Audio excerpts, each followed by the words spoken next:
आंबेगाव तालुका पत्रकार संघाचा हा उपक्रम अभिनंदनीय आहे आणि अनुकरणीय आहे।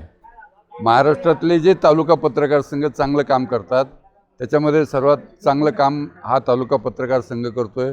मला असं वाटतं की महाराष्ट्रातले 356 तालुके आहेत आणि जिथं तालुका पत्रकार संघ परिषदेबरोबर जोडलेले आहेत अशा सगळ्या तालुका संघांनी एक आदर्श म्हणून आपण आंबेगाव तालुका पत्रकार संघाच्या उपक्रमाचं अनुकरण केलं पाहिजे।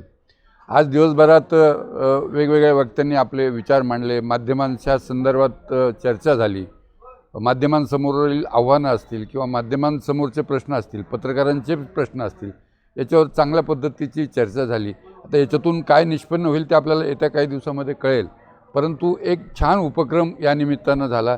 मी डी.के. वळसे पाटील आणि त्यांच्या सर्व टीमला धन्यवाद देईल, त्यांचं अभिनंदन करेल की आणि ह्या उपक्रमामध्ये त्यांनी सातत्य ठेवलेलं आहे। दरवर्षी हे उपक्रम करतात, परंतु तुम्ही आता यापुढं हे 3-4 तालुक्यापुरतेच मर्यादित न राहता तुम्ही हा उपक्रम किमान जिल्ह्यापुरता तरी झाला पाहिजे। जिल्ह्यातले सगळ्या तालुक्यातल्या लोकांनी इथं आलं पाहिजे, याची जबाबदारी पाबळेंची आहे आणि पाबळे त्या दृष्टीनं प्रयत्न करतील।